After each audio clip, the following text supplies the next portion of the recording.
बिसौली नाम का वह छोटा सा गांव, जहां जिंदगी बहुत सस्ती थी मगर सपने बहुत महंगे। कच्ची सड़कों पर नंगे पांव दौड़ते बच्चे, मिट्टी से सनी दीवारें और हर चेहरे पर किसी न किसी अधूरी ख्वाहिश की परछाई। उसी गांव के आखिरी सिरे पर एक झोंपड़ी थी, जिसकी छत बरसात में टपकती थी और गर्मियों में आग उगलती थी। उस झोंपड़ी के बाहर हर सुबह एक बूढ़ी सी पेठी खुलती थी।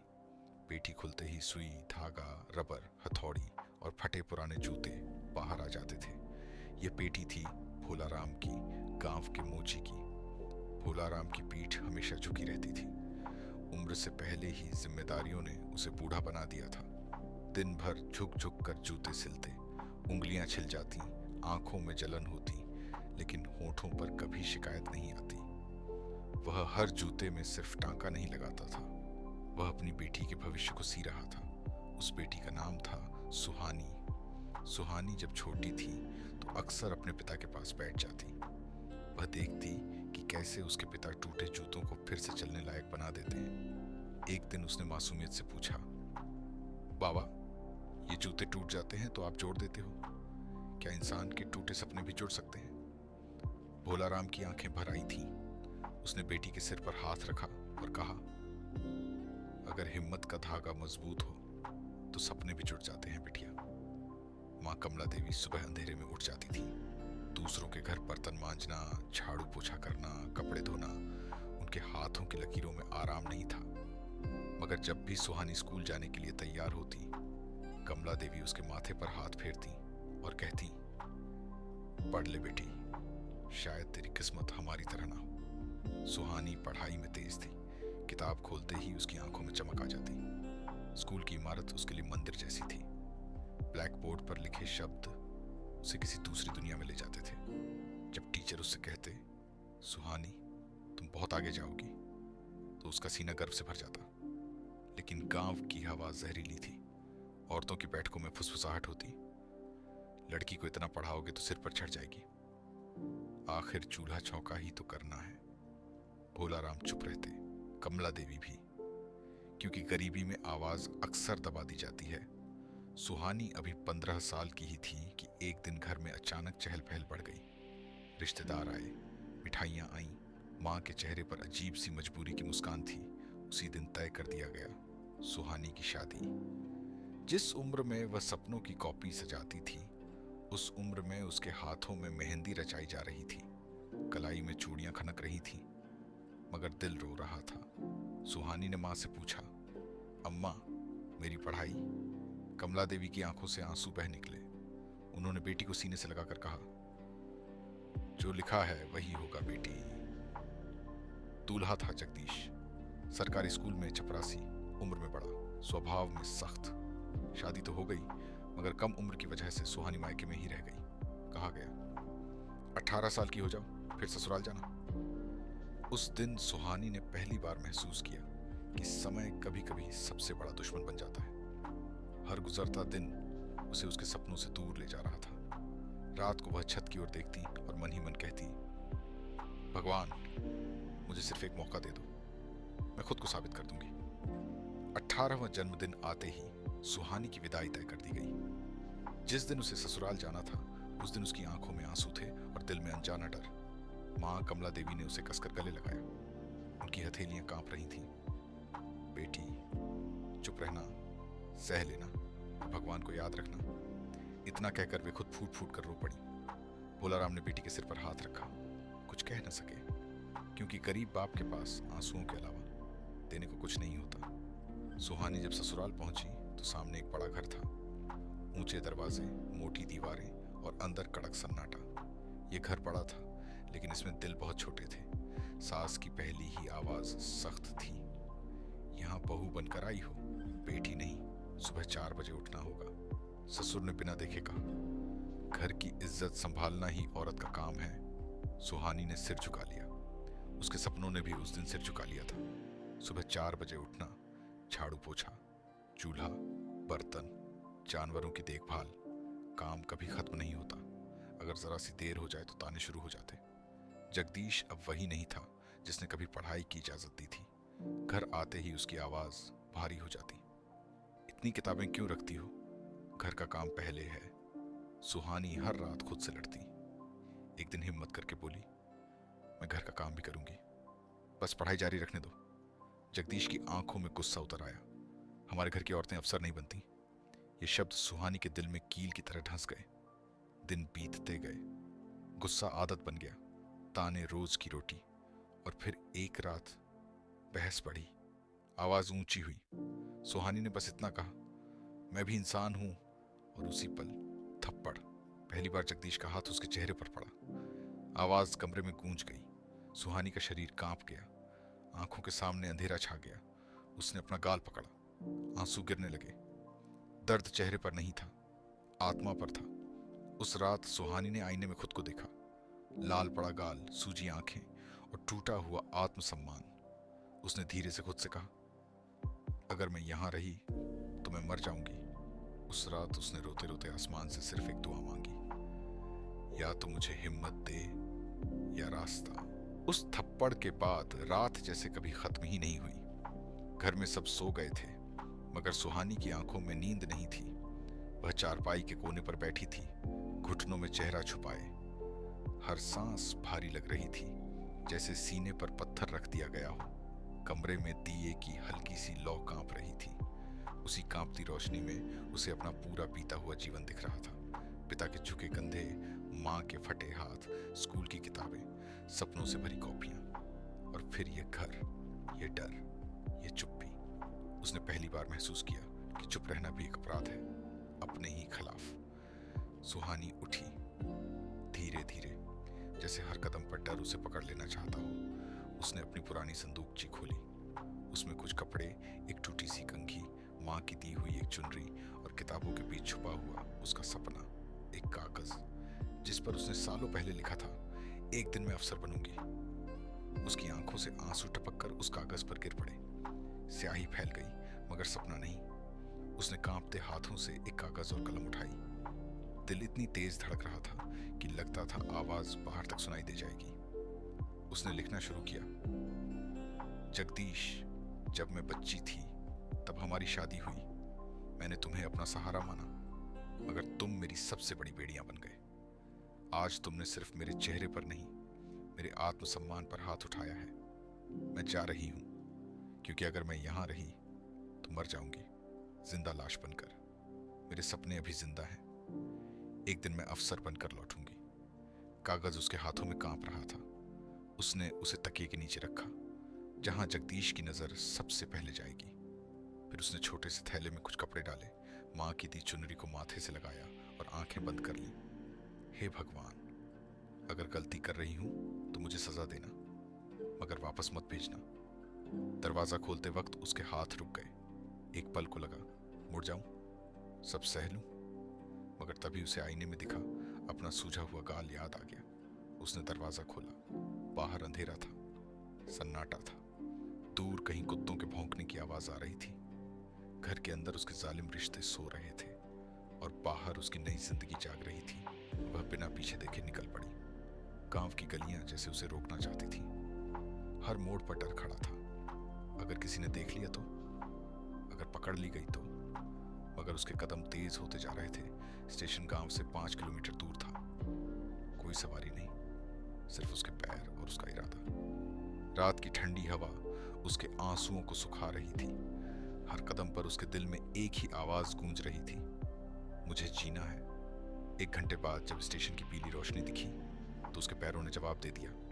वह प्लेटफॉर्म पर बैठ गई। सांस फूल रही थी, मगर दिल जिंदा था। उसने आखिरी बार गांव की दिशा में देखा। अलविदा, मैं हार कर नहीं जा रही, लड़ने जा रही हूँ। ट्रेन आई, सीटी बजी।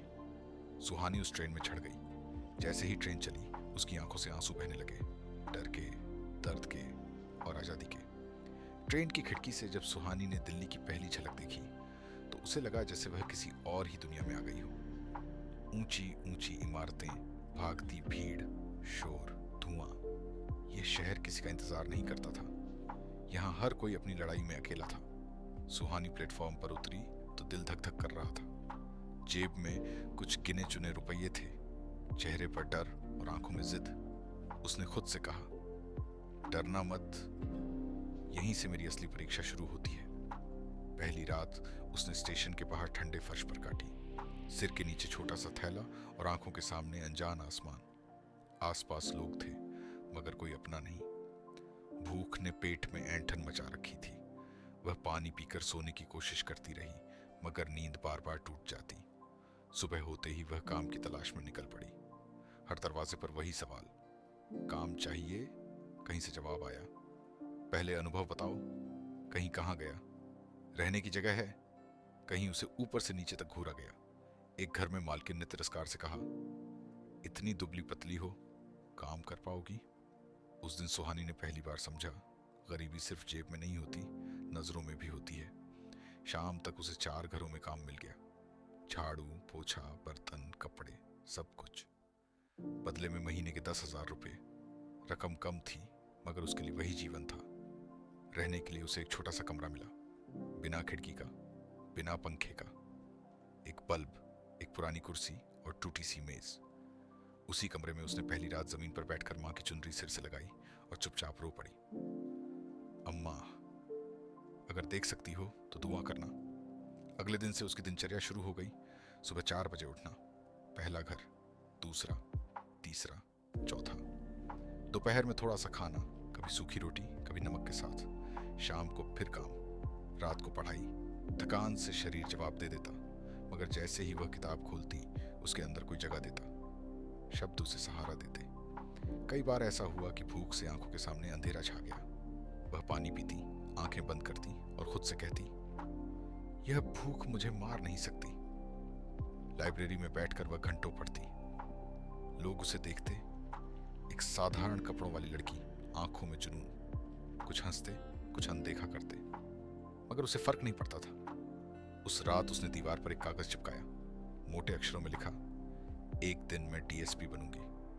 हर थकी रात वही कागज उसे उठाता। धीरे धीरे उसे समझ आया, यह शहर पत्थर का है मगर अगर दिल लोहे का हो तो यही शहर रास्ता भी देता है। समय रुकता नहीं है, न दर्द के लिए न तैयारी के लिए। दिल्ली में सुहानी को 1 साल हो चुका था। 1 साल जिसमें उसने अपने शरीर को थकाया, मन को समझाया और सपनों को जिंदा रखा। अब वह दिन आ गया था जिसका नाम सुनते ही उसके दिल की धड़कन तेज हो जाती। पहली बड़ी परीक्षा। उस रात वह सो नहीं पाई। किताबें सामने थीं मगर आंखें बार बार बंद हो जाती थीं। उसने दीवार पर लगे कागज को देखा, एक दिन मैं डीएसपी बनूंगी। उसने गहरी सांस ली। सुहानी, तूने इससे बड़ा सफर तय किया है, एक पेपर तुझे नहीं तोड़ सकता। सुबह वह बहुत सादे कपड़ों में परीक्षा केंद्र पहुंची। चारों तरफ पढ़े लिखे, आत्मविश्वास से भरे चेहरे थे। कोई इंग्लिश में बात कर रहा था, कोई नोट्स दोहरा रहा था। एक पल को उसका दिल बैठ गया, क्या मैं यहाँ की हूँ? ये सवाल उसे अंदर से कुतरने लगा। लेकिन अगले ही पल उसे पिता के झुके कंधे याद आ गए, माँ के फटे हाथ याद आ गए और वह रात याद आ गई जब वह घर छोड़कर निकली थी। उसने सिर उठाया और खुद से कहा, मैं यहीं की हूँ। पेपर शुरू हुआ। सवाल मुश्किल थे। कई सवाल ऐसे थे जिनका जवाब वह नहीं जानती थी। पसीना हथेलियों में भर आया, फिर भी उसने खुद को संभाला। जो आता था पूरी ईमानदारी से लिखा। 3 घंटे कब निकल गए पता ही नहीं चला। पेपर खत्म हुआ तो उसकी आंखों में पानी था, डर का, उम्मीद का, थकान का। दिन बीतते गए, रिजल्ट का इंतजार शुरू हुआ। हर सुबह मोबाइल खोलते वक्त दिल कांप जाता। हर शाम एक उम्मीद के साथ खत्म होती। फिर वह दिन आया, रिजल्ट। उसने कांपते हाथों से वेबसाइट खोली, रोल नंबर डाला। आंखें स्क्रीन पर दौड़ने लगी। 1 बार, 2 बार, 3 बार, नाम नहीं था। उसकी सांस अटक गई, पैरों के नीचे से जमीन खिसक गई। मोबाइल हाथ से गिर पड़ा। वह फर्श पर बैठ गई। नहीं, ऐसा नहीं हो सकता। आंखों से आंसू बहने लगे। एक एक करके सारे दर्द बाहर आने लगे, मार, ताने, भूख, अकेलापन। उसे लगा जैसे उसकी सारी मेहनत बेकार चली गई। उस रात कमरे का बल्ब बुझा हुआ था। वह अंधेरे में बैठी थी। उसे लगा जैसे फिर वही अंधेरी रात लौट आई हो जब वह घर छोड़कर भागी थी। शायद मैं हार गई, उसने खुद से कहा। तभी दरवाजे पर हल्की सी दस्तक हुई। बाहर पूजा खड़ी थी, पड़ोस की लड़की जो खुद कई सालों से तैयारी कर रही थी। उसने सुहानी की हालत देखी और बिना कुछ पूछे उसके पास बैठ गई। रो ले, पूजा ने कहा। रोना कमजोरी नहीं है। सुहानी फूट फूट कर रो पड़ी। पूजा ने उसका हाथ पकड़ा और कहा, पहली कोशिश में बहुत कम लोग पास होते हैं, मगर जो पहली हार सह लेता है वही असली विजेता बनता है। तुम टूटने के लिए नहीं बनी हो। ये शब्द सुहानी के दिल में कहीं गहराई तक उतर गए। पूजा चली गई। कमरा फिर से शांत हो गया। सुहानी ने आंसू पोंछे उठी और दीवार पर लगे उस कागज को फिर देखा। उसने कागज को सीधा किया और बुदबुदाई, एक हार मेरी कहानी खत्म नहीं कर सकती। पहली हार के बाद जिंदगी फिर से उसी पुराने ढर्रे पर लौट आई थी। सुबह का अंधेरा, काम की भागदौड़ और रात की थकी हुई खामोशी। मगर इस बार सुहानी के अंदर कुछ बदल चुका था। अब वह सिर्फ सपने नहीं देख रही थी, वह खुद को गढ़ रही थी। अगली सुबह जब अलार्म बजा तो उसका शरीर उठने से मना कर रहा था। हड्डियां दुख रही थीं, आंखों के नीचे काले घेरे गहरे हो चुके थे। उसने पल भर के लिए आंखें बंद की। मन में एक आवाज आई, आज मत उठो। लेकिन दूसरी आवाज उससे भी तेज थी, अगर आज नहीं उठी तो कभी नहीं उठ पाओगी। वह उठी, बिना आईने में देखे, क्योंकि उसे डर था कि कहीं टूटी हुई सुहानी उसे रोक न ले। काम पर जाते वक्त रास्ते में लोग हंसते बोलते दिखते थे। किसी के हाथ में मोबाइल, किसी के कान में हेडफोन, और वह अपने ही बोझ के साथ अकेली चलती। कई बार मन करता कि किसी से कह दे, मुझे भी डर लगता है, लेकिन वह चुप रही, क्योंकि उसने सीख लिया था, मजबूत लोग शिकायत नहीं करते, तैयारी करते हैं। लाइब्रेरी अब उसका दूसरा घर बन चुकी थी। वही पुरानी किताबें, वही घिसे हुए पन्ने। उसने अपनी रणनीति बदली। हर दिन के लिए लक्ष्य तय किया। जो नहीं आता था उसे बार बार पढ़ा, जो समझ नहीं आता था उसे लिख लिख कर याद किया। कई रातें ऐसी रहीं जब वह कुर्सी पर ही सो गई। किताबें सीने से लगी रहीं। सुबह आंख खुलती तो गर्दन अकड़ी हुई होती, मगर दिल जिंदा रहता। पैसों की तंगी और बढ़ गई थी। कई बार वह सिर्फ एक वक्त खाकर गुजारा करती। पेट भूखा रहता, मगर दिमाग भरा हुआ। उसने खुद से वादा किया, अगर आज भूखी भी सोना पड़े तो भी सपनों से समझौता नहीं करूंगी। कभी कभी पुराना डर लौट आता, अगर इस बार भी नहीं हुआ तो। तभी वह माँ की आवाज़ याद करती, पढ़ ले बेटी। पिता का झुका हुआ सिर याद करती, हिम्मत का धागा मजबूत हो तो। और वह खत याद आता जो उसने अंधेरी रात में लिखा था। वही खत उसकी ताकत बन गया था। धीरे धीरे महीनों बीत गए। दूसरी परीक्षा का फॉर्म भरा। इस बार उसके हाथ नहीं कांपे। उसने फॉर्म सबमिट करते वक्त आंखें बंद कर ली। हे भगवान, मेहनत मेरी है, इंसाफ तेरा। परीक्षा का दिन आया। वही सेंटर, वही कुर्सियां, वही सन्नाटा। मगर इस बार सुहानी अलग थी। पेपर शुरू हुआ, सवाल आए। उसने मुस्कुराकर जवाब लिखे। हर सवाल के साथ उसे लग रहा था, मैं यहाँ तक इसी पल के लिए आई हूँ। पेपर खत्म हुआ। वह बाहर निकली, आसमान की तरफ देखा। धूप हल्की थी, जैसे कह रही हो, अब इंतजार। रिजल्ट का दिन आया। दिल धड़क रहा था, मगर डर नहीं था। उसने वेबसाइट खोली, रोल नंबर डाला। एक पल फिर नाम था। सुहानी की आंखें फैल गईं।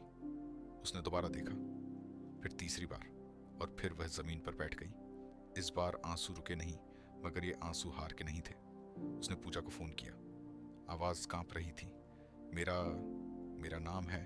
दूसरी तरफ से चीख सुनाई दी, सुहानी, तूने कर दिखाया।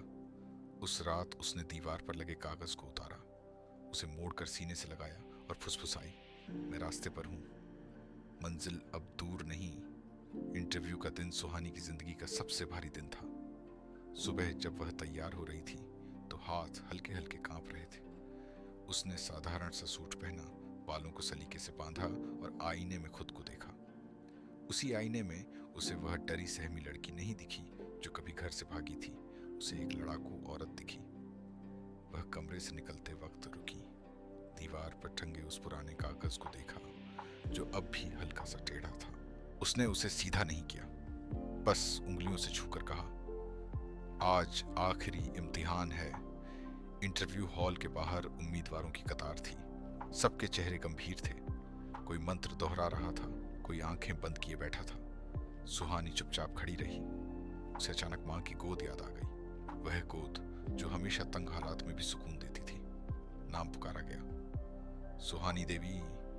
उसका दिल जोर से धड़का, पैर भारी हो गए। मगर उसने कदम बढ़ाए। अंदर 3 लोग बैठे थे। सवाल शुरू हुए। आप पुलिस सेवा क्यों चुनना चाहती हैं? उसने एक पल सोचा, फिर बहुत शांत आवाज में बोली, क्योंकि मैंने बेइंसाफी देखी है और मैं नहीं चाहती कि कोई लड़की डर की वजह से अपने सपने छोड़े। एक सदस्य ने पूछा, अगर आप पर दबाव डाला जाए तो? सुहानी की आंखों में चमक आ गई। दबाव ने ही मुझे यहां तक पहुंचाया है, अब वह मुझे तोड़ नहीं सकता। कमरे में कुछ सेकंड की खामोशी छा गई। फिर अगला सवाल। हर जवाब में उसकी जिंदगी बोल रही थी, बिना रोए, बिना शिकायत। इंटरव्यू खत्म हुआ। वह बाहर निकली तो ऐसा लगा जैसे सांस पहली बार खुलकर आई हो। दिन फिर हफ्तों में बदले। इंतजार फिर शुरू हुआ, मगर इस बार इंतजार में घबराहट नहीं थी, बस सन्नाटा था। और फिर वह सुबह आई। मोबाइल पर मैसेज चमका, कंग्रेचुलेशंस। आगे के शब्द उसने ठीक से पढ़े ही नहीं। आंखों के सामने धुंध छा गई, हाथ कांपने लगे। वह जमीन पर बैठ गई। अम्मा, अब्बा, हो गया। आवाज गले में अटक गई। उस दिन पहली बार उसने नए कपड़ों के लिए पैसे खर्च किए। वर्दी सिलने गई। जब दर्जी ने नाप ली तो सुहानी की आंखें भर आईं। ये सिर्फ कपड़ा नहीं है, उसने मन ही मन कहा, ये मेरी हर रात की जाग है। पासिंग आउट परेड का दिन आया। मैदान भरा हुआ था। हवा में राष्ट्रगान की गूंज थी। जब उसका नाम पुकारा गया तो सुहानी ने आसमान की तरफ देखा। देखो अम्मा, आपकी बेटी खड़ी है। उसकी आंखों से आंसू गिरे, मगर चेहरे पर मुस्कान थी। दर्द अब भी था, मगर हार नहीं थी। शाम को वह उसी कमरे में लौटी। वही दीवार, वही बल्ब। उसने वह पुराना कागज उतारा जो कभी सपने का बोझ था। उसने उसे मोड़ा, अलमारी में रखा और फुसफुसाई, अब सपने नहीं, जिम्मेदारी है।